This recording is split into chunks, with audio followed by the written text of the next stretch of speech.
اس طریقے پر چل کر اس طرح سے جمع ہونا اور اجتماعی فاتحہ خوانی کرنا، جس میں مردے کے یہاں، میت کے یہاں کھانا پینا ہو اور لوگوں کو باقاعدہ طور پر دعوت دے کر جمع کرنا، نہ آنے والوں سے ناراض ہونا، نہ آنے والوں کے اس طرح کے پروگراموں میں شریک نہ ہونے کی دھمکی دینا اور ان کو لعن طعن کرنا اور ان کو سماج سے کٹا ہوا کہنا یا سمجھنا اور ان سب باتوں کو باعث ثواب اور شریعت کا حصہ سمجھنا، یہ تمام چیزیں بدعت ہیں، غلط ہیں،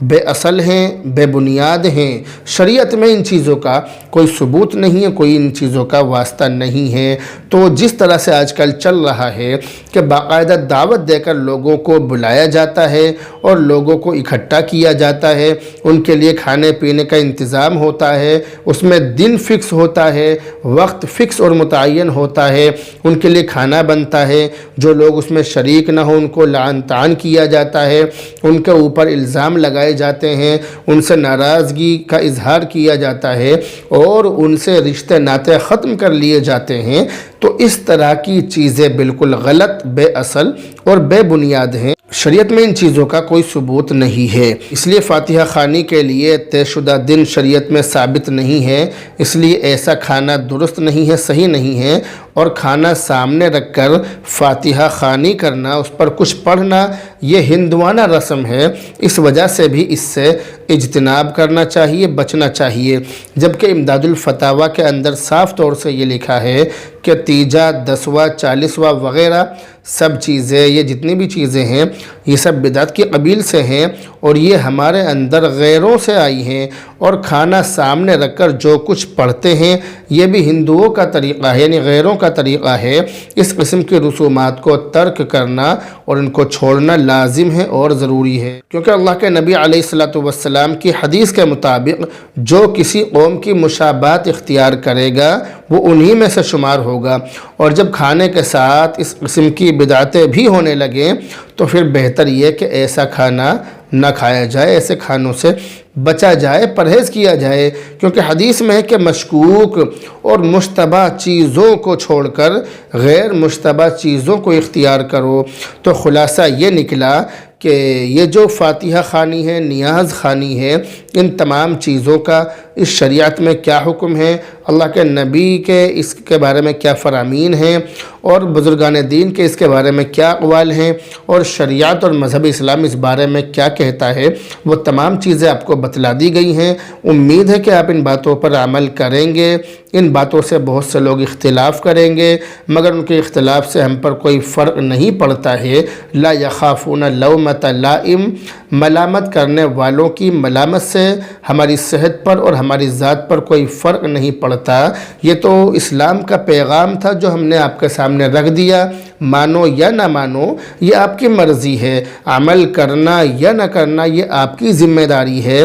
مگر حق بات اور صحیح بات آپ لوگوں تک پہنچانا یہ ہماری ذمہ داری ہے۔ تو ہم نے آپ کو صحیح بات پہنچا دی، ماننا یا نہ ماننا یہ آپ کی مرضی اور ذمہ داری ہے۔ اگلا کمنٹ انہی کی طرف سے کہہ رہے ہیں کہ ہمارے گھر کے سامنے روزانہ رات کو بلی چلاتی ہے، 12 بجے 1 بجے روتی ہے، تو کیوں روتی ہے بتا دیجیے۔ اگر رات کو بلی روتی ہے تو بلی کے رونے کی بہت ساری وجوہات ہیں، بہت ساری اس کی باتیں ہیں، جن میں سے ایک وجہ یہ بھی ہے کہ ان چیزوں کو شیاطین اور فرشتے وغیرہ نظر آتے ہیں، جس کی وجہ سے یہ چیزیں چلاتی ہیں۔ اسی طرح لوگ بلی کے رونے پر یہ بھی کہتے ہیں کہ جس گھر میں بلی روتی ہے اس گھر میں کسی کی موت ہونے والی ہے۔ اس کے علاوہ لوگوں میں اس سلسلے میں اور بھی بہت ساری غلط باتیں اور غلط خیالات پائے جاتے ہیں جو شریعت کی نظر میں بالکل غلط ہیں، یعنی وہ جو لوگوں کے خیالات ہیں جو لوگوں نے اپنی طرف سے گھڑ لیے ہیں وہ شریعت کی نظر میں بالکل غلط ہیں، ایسا بالکل بھی نہیں ہے۔ تمام چیزوں سے مذہب اسلام نے صاف طور سے منع کیا ہے۔ جس طرح بلی اور دوسرے جانور کھاتے پیتے اور چلتے پھرتے ہیں، اسی طرح اپنی طبیعت کے تقاضے سے کبھی روتے بھی ہیں کبھی ہنستے بھی ہیں۔ جانور کے اس عمل کو اپنے لیے بدفعل یا برا شگون سمجھنا یہ بالکل غلط ہے، مذہب اسلام نے ان چیزوں سے منع کیا ہے۔ اسی طرح یہ کہنا کہ اس جانور کے رونے سے اس گھر میں کسی کی موت آنے والی ہے یا ان کو ملک الموت نظر آتا ہے، یہ بھی بالکل غلط ہے۔ شریعت میں ان چیزوں کا کوئی تعلق نہیں ہے، کسی بھی روایت سے ان باتوں کا کوئی ثبوت نہیں ہے، کوئی ذکر نہیں ہے، اس لیے اس طرح کی چیزوں سے اجتناب کرنا چاہیے اور بچنا چاہیے۔ اگلا کمنٹ محمد سلیمان گوندی ضلع ہاپوڑ کی طرف سے کہہ رہے ہیں سلام اور دعا کے بعد کہ مفتی صاحب میں یہ پوچھنا چاہتا ہوں کہ اگر آدمی کسی سے قرض لیتا ہے، جیسے ہم نے کسی سے 10,000 روپے لیے اور اس نے کہا کہ 10,000 کے 12,000 لوں گا، تو کیا یہ 10,000 روپے جو ہم نے لیے یہ روپے بھی بیاج کے ہوں گے یا پھر صرف وہ 2,000 روپے بیاج کے ہوں گے جو فالتو جا رہے ہیں؟ اس مسئلے پر روشنی ڈالیں، شکریہ۔ اللہ آپ کو دنیا اور آخرت میں خیر و خوشی عطا کرے جو آپ چاہتے ہیں۔ میں نے یہ سنا ہے کہ جو مول سے زیادہ روپے جائیں گے صرف وہی بیاج ہوں گے۔ آپ نے جو سنا ہے وہ بالکل صحیح سنا ہے، جتنے روپے آپ نے کسی سے بطور قرض لیے ہیں اتنے روپے تو وہ بیاج کے نہیں مانے جائیں گے، لیکن جو زائد رقم دی جا رہی ہے، جو زائد پیسے جا رہے ہیں، جو فالتو کے پیسے جا رہے ہیں، وہ بیاج کے مانے جائیں گے اور صرف وہی بیاج کے مانے جائیں گے، اور یہ چیز مذہبی اسلام میں بالکل حرام ہے۔ اگلا کمنٹ محترمہ علمہ صدیقی کی طرف سے کہہ رہی ہیں کہ اگر کسی لڑکے اور لڑکی نے زناکاری کر لی، اس کے بعد ان کا آپس میں نکاح ہو گیا اور نکاح کے بعد ہم بستری سے پہلے ہی اس لڑکے نے اس لڑکی کو طلاق دے دی، تو ایسی صورت میں عدت کا کیا حکم ہے؟ عدت کرنی ہوگی یا نہیں؟ اگر ہاں تو کتنے دن؟ صحیح طریقہ کیا ہے وضاحت فرمائیے۔ اس کا جواب یہ ہے کہ اگر لڑکا اور لڑکی کی شادی ہو جائے اور شادی کے بعد میں ان کی خلوت صحیحہ نہ ہوئی ہو، یعنی تنہائی میں وہ نہ رہے ہوں، تو ایسی صورت میں پھر اس میں عدت کی ضرورت نہیں ہے۔ اگر ایسی صورت میں طلاق ہو جائے تو عدت کی ضرورت نہیں ہے، عورت اسی طرح سے اپنا آزاد ہو جائے گی۔ اگلا کمنٹ مسکان دہلی کی طرف سے سلام اور دعا کے بعد کہتی ہیں کہ مفتی صاحب سود لینا تو منع ہے، مگر کیا سود دینا بھی گناہ ہے؟ یاد رکھیے کہ جس طرح شریعت میں اور مذہب اسلام میں سود لینا حرام اور گناہ ہے، اسی طرح سود دینا بھی حرام، ناجائز، گناہ اور لعنت کا کام ہے۔ یہ تمام کام بھی بالکل غلط ہیں۔ آج کل نئے نئے فتنے برپا ہو رہے ہیں، اس وجہ سے لوگوں کی رائے یہ ہو گئی ہے کہ سود لینا تو حرام ہے لیکن سود دینا حرام نہیں ہے، اور وہ لوگ اس پر قرآنی آیات کو حوالہ بناتے ہیں، قرآن کریم کی جو آیتیں ہیں ان کو بطور حوالے کے پیش کرتے ہیں کہ قرآن کریم کے اندر سود لینے کے بارے میں تو منع ہے لیکن دینے کے بارے میں منع نہیں ہے، اور اسی طرح اس حدیث کی طرف بھی توجہ نہیں دیتے ہیں یہ لوگ کہ جس حدیث کے اندر سود کھلانے والے، کھانے والے اور اسی طرح سے اس کے لکھنے والے کے بارے میں لعنت فرمائی، ان حدیثوں پر بھی یہ لوگ توجہ نہیں دیتے۔ اس لیے لوگوں کا یہ کہنا کہ سود لینا تو حرام ہے لیکن دینا حرام نہیں ہے، اس لیے سودی معاملہ کیا جا سکتا ہے، یہ بات بالکل بے بنیاد ہے، قرآن و حدیث سے جہالت اور گمراہی کی نشانی ہے۔ قرآن و حدیث کے بارے میں یہ لوگ جانتے نہیں، اس لیے اس طرح کی باتیں کر رہے ہیں، اور یہ بھی یاد رکھیے کہ سود کی حرمت کا منکر کافر ہے، اور جو حرام سمجھ کر اس میں مبتلا ہو وہ فاسق اور مردود الشہادت ہے، یعنی اس کی گواہی شریعت میں قبول نہیں کی جاتی، اس کی گواہی معتبر نہیں ہوتی ہے۔ سود کی حرمت قرآن و حدیث سے واضح طور پر ثابت ہے۔ اللہ رب العزت نے سود کھانے والوں کے بارے میں فرمایا کہ جو لوگ سود کھاتے ہیں وہ قیامت میں اٹھیں گے تو اس شخص کی طرح اٹھیں گے کہ جسے شیطان نے چھو کر پاگل بنا دیا ہو۔ یہ ذلت آمیز عذاب اس لیے ہوگا کہ انہوں نے کہا تھا کہ بیع بھی تو سود کی طرح ہی ہے، حالانکہ اللہ تعالیٰ نے بیع یعنی خرید و فروخت کو حلال کیا اور سود کو حرام قرار دیا ہے۔ اسی طرح سے سود لینے والوں اور دینے والوں کے لیے اللہ اور اس کا رسول کا اعلان جنگ ہے، اور سود کو قرآن کریم میں اتنا بڑا گناہ قرار دیا گیا ہے کہ شراب نوشی، خنزیر کھانے اور زنا کاری کے لیے بھی قرآن کریم کے اندر وہ الفاظ استعمال نہیں کیے گئے ہیں جو سود کے لیے اور بیاج کے لیے اللہ رب العزت نے استعمال کیے ہیں۔ اگلا کمنٹ ہے انہی کی طرف سے، یہ کہہ رہی ہیں کہ کیا بینک سے لون لینا جائز ہے؟ اگر اس کی کوئی مجبوری ہو تو کیا وہ لے سکتے ہیں؟ لون انٹرسٹ کا کیا معاملہ ہے، تفصیل سے بتائیے۔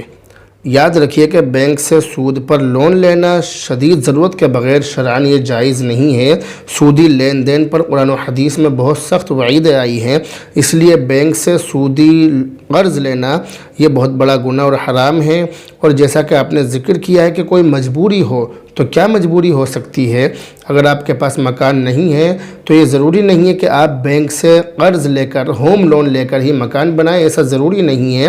بلکہ اس کا نعم البدل موجود ہے کہ آپ کرائے کے مکان میں رہ سکتے ہیں۔ آپ مسلمان ہیں، اللہ اور اس کے رسول کے ماننے والے ہیں، اللہ اور اس کے رسول کے احکام کے پابند ہیں، اور یہ دنیا آپ کے لیے امتحان کی جگہ ہے، یہ آپ کے لیے دارالامتحان ہے، اور یہ آپ کے لیے قید خانہ ہے، اور قید خانے میں انسان ضرورتیں پوری کرتا ہے، خواہشیں پوری نہیں کرتا ہے۔ اس لیے اگر آپ کے پاس مکان نہیں ہے اور آپ مکان بنانے کے لیے لون لینا چاہتے ہیں، سودی قرض لے رہے ہیں، تو یہ آپ کے لیے مجبوری نہیں مانی جائے گی، یہ کوئی مجبوری نہیں ہے آپ کے پاس میں، اس کا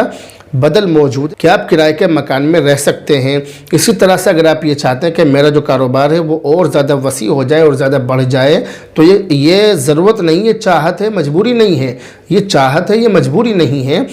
مجبوری یہ ہے کہ آدمی اتنا بھوکا مر رہا ہو کہ اس کے پاس کھانے تک کو نہ ہو، اس کو کہیں سے کچھ مل نہ رہا ہو، اور اسے یہ امید ہے کہ اگر میں نے سودی قرض نہیں لیا یا بیاج پر پیسے کہیں سے نہیں اٹھائے تو ایسی صورت میں ایسا لگتا ہے کہ میرے بچے اور میں تباہ و برباد ہو جائیں گے، تہس نہس ہو جائیں گے، فاقے کی وجہ سے مر جائیں گے۔ تو اگر اس طرح کی مجبوری ہے تو جائز ہے، لیکن وہ جو باتیں بہت ساری ہوتی ہیں کہ آدمی LIC بیمہ کرا رہا ہے، یا اس کے علاوہ آدمی اس طرح کے کام کر رہا ہے کہ بھئی قرض لے کر مکان بنا لو، یا پڑھائی کر لو، یا قرض لے کر، سودی قرض لے کر مکان بنا لو، کاروبار کر لو، یا کاروبار بڑھا لو، تو یہ کوئی مجبوری نہیں ہے۔ اگر آپ کا کچھ بھی کاروبار نہیں ہے تو بھی آپ مجبور نہیں ہیں، آپ کمائی کے بہت سارے راستے ڈھونڈ سکتے ہیں۔ تو اس لیے یہ تمام چیزیں مجبوری میں شامل نہیں ہوتی ہیں، آپ ان چیزوں کو مجبوری نہیں کہہ سکتے۔ اگلا کمنٹ ہے محمد شاہد کی طرف سے، کہہ رہے ہیں کہ اقامت میں قد قامت الصلاۃ کے جواب میں کیا کہنا چاہیے؟ قد قامت الصلاۃ کے جواب میں اقامہ اللہ و ادامہ کہنا چاہیے، اور یہی چیز اللہ کے نبی علیہ الصلوۃ والسلام سے ثابت ہے۔ اگلا کمنٹ ہے مسکان دہلی کی طرف سے، کہہ رہی ہیں کہ مفتی صاحب ایک شخص کے پاس 1 کروڑ روپے ہوں اور یہ شخص اس کی زکوٰۃ نکالے گا تو کتنے روپے کی زکوٰۃ نکلے گی؟ اس سوال کا جواب یہ ہے کہ 100 روپے میں سے 2.5 روپے زکوٰۃ نکلتی ہے، یعنی 2.5%، 2.5%، 100 روپے میں سے 2.5 روپے۔ تو اس طرح سے آپ ان کو جوڑ لیجیے، آپ حساب لگا لینا۔ تو بہرحال 1 کروڑ کی جو زکوٰۃ نکلے گی وہ 2.5%، 1 کروڑ کا کتنا بیٹھ رہا ہے وہ آپ حساب لگا لیجیے۔ اگلا سوال انہی کی طرف سے، کہہ رہی ہیں کہ مفتی صاحب ایک شخص کے اوپر قربانی واجب تھی اور اس شخص نے قربانی نہ کی ہو، لیکن اب قربانی کرتا ہو، تو جو پچھلی قربانی واجب تھی اور اس نے نہ کی ہو تو کیا وہ قضا قربانی اس کے ذمہ لازم ہوگی؟ کیا اسے پچھلے سالوں کی قربانی کرنی پڑے گی؟ یہ انہوں نے سوال کیا ہے۔ تو اس سلسلے میں آپ یہ بات یاد رکھیے کہ اگر قربانی کے دن گزر جائیں اور کوئی شخص کسی بھی مجبوری کی وجہ سے قربانی نہ کر سکے، جیسے قربانی کے مواقع میسر نہ ہو، یا قربانی کے اس کے پاس میں، یعنی قربانی تو واجب ہو اس پر مگر حالات ایسے ہوں کہ قربانی نہیں کر سکتا، حالات ہو جاتے ہیں اس طرح کے، یا اس کے علاوہ کوئی اور مجبوری ہو، بہت زیادہ بزی تھا، مشغول تھا، اور بھی بہت ساری باتیں ہو سکتی ہیں، اس کو علم نہیں تھا کہ بھئی مجھ پر قربانی واجب انسان پر کب واجب ہوتی ہے، یا وہ بے دین تھا، بے دینی کی زندگی گزار رہا تھا، اس طرح سے بھی ہو سکتا ہے۔ ایسی صورت میں حکم یہ ہے کہ اب وہ شخص گزری ہوئی جو قربانیاں ہیں ان قربانیوں کو نہیں کرے گا، یعنی ان کے بدلے میں جانور ذبح نہیں کیا جائے گا، بلکہ ہر قربانی کے بدلے ایک جانور کی قیمت صدقہ کرنا اس کے لیے لازم اور ضروری ہوگا۔ اگلا کمنٹ ہے عبدالجبار کی طرف سے، کہہ رہے ہیں سلام اور دعا اور خیریت وغیرہ معلوم کرنے کے بعد کہ میرا سوال یہ ہے کہ لیٹرن باتھ روم سے پانی پینے کا کنواں کتنی دور ہونا چاہیے؟ پلیز اس سوال کا جواب دے دیجئے۔ آج کل جو زمانہ ہے ٹنکیوں کا زمانہ ہے، ٹنکیاں گھروں میں لگی ہوئی ہیں، تو لیٹرن اور جو یہ پینے کا پانی آپ نے ذکر کیا ہے، اب تو اس طرح کا زمانہ ہے کہ لیٹرن الگ، باتھ روم الگ، اور اسی طرح سے اس کے فوراً بعد واش بیسن وغیرہ اس طرح کی چیزیں لگی ہوئی ہوتی ہیں، اور تمام ٹنکیوں میں ایک ہی جگہ سے پانی آتا ہے، تو اس لیے اس کی کوئی لیمٹ نہیں ہے، بس تھوڑا سا اتنا بچا لیں کہ آدمی کو بیت الخلاء وغیرہ سے گھن محسوس نہ ہو، بس اتنی دور کر لیں، اس میں کوئی لیمٹ نہیں ہے۔ اگلا کمنٹ عالیہ خان کی طرف سے، سلام اور دعا کے بعد کہتی ہیں کہ بھائی میرا ایک سوال ہے کہ ٹوتھ پیسٹ میں بینزل الکوہل ملا ہو تو اس کا استعمال کرنا حلال ہوگا یا نہیں؟ اس سلسلے میں آپ یہ بات یاد رکھیے کہ اگر ٹوتھ پیسٹ یا بام وغیرہ میں استعمال ہونے والا جو یہ الکوہل ہے اگر یہ کھجور انگور وغیرہ کی شراب سے بنا ہوا ہو تو پھر وہ ناپاک ہے اور وہ حرام ہے، ناجائز ہے۔ اس کا کسی بھی قسم کا استعمال، چاہے داخلی استعمال ہو یا خارجی استعمال ہو، یعنی چاہے اس کو پی کر کھا کر استعمال کیا جائے یا اس کو بدن پر لگا کر استعمال کیا جائے، بالکل ناجائز ہے، یہ بالکل حرام ہے کیونکہ وہ ناپاک ہے۔ یعنی اگر وہ چیز جسم کے کسی بھی حصے پر لگ جائے تو وہ جگہ ناپاک ہو جائے گی اور نشہ آور ہونے کی وجہ سے اس کا داخلی استعمال بھی ناجائز ہوگا، نشہ آور ہونے کی وجہ سے اس کو پی بھی نہیں سکتے ہیں۔ لیکن اگر وہ ان چیزوں کے علاوہ کسی اور چیز جیسے پھل پھول یا پیٹرول وغیرہ یا کسی طرح کے کیمیکل وغیرہ سے بنایا گیا ہو تو پھر وہ پاک ہے، اگرچہ اس کا پینا یہ حلال نہیں ہے، لیکن اس کا داخلی استعمال تو حلال نہیں ہوگا، خارجی استعمال حلال ہوگا۔ یعنی اس کو بدن پر تو لگا سکتے ہیں لیکن اس کو پی نہیں سکتے، کوئی ایسی چیز کہ جس کے اندر وہ پڑا ہوا ہو اس چیز کو بھی نہیں پی سکتے، لیکن ہاں اس کو بدن پر لگا سکتے ہیں کیونکہ ایک نشہ آور چیز ہے۔ یہ ایک ایسی چیز ہے کہ جس کے اندر نشہ ہے اور نشہ آور ہونے کی وجہ سے اس کا داخلی استعمال جائز نہیں ہوگا۔ امید ہے کہ آپ ان تمام سوالوں کے جواب اچھی طرح سے سمجھ گئے ہوں گے۔ بہرحال مجھے بہت اچھا لگا کہ آپ نے اس ویڈیو کو آخر تک دیکھا۔ ان تمام سوالوں کو آپ کی خدمت میں پیش کرنے کا مقصد یہ ہے کہ آپ ان پر عمل کریں، اور جب آپ ان پر عمل کریں گے تو ہو سکتا ہے کہ آپ کے عمل کرنے کی وجہ سے اللہ رب العزت مجھ سیاہ کار اور ناکارہ کو بھی جنت نصیب فرما دے۔ ویسے میں اس قابل تو نہیں ہوں، بہت بڑا گناہ گار ہوں، لیکن آپ لوگوں کے نیک اعمال کے طفیل اگر اللہ رب العزت مجھے جنت میں جگہ دے دے تو یہ مجھ گناہ گار اور بد نصیب کے لیے بہت بڑی بات ہوگی۔ بہرحال آپ کے تمام سوالوں کے جواب آ گئے، جو سوال نظروں میں آئے ان کے جواب دے دیے گئے، جو نظروں میں نہیں آئے وہ اپنے سوال دوبارہ بھیج سکتے ہیں تاکہ ان کے سوالوں کے جواب دے دیے جائیں۔ تو بہرحال اب آپ سے رخصت ہوتے ہیں، دعاؤں میں یاد رکھیں۔ السلام علیکم ورحمۃ اللہ۔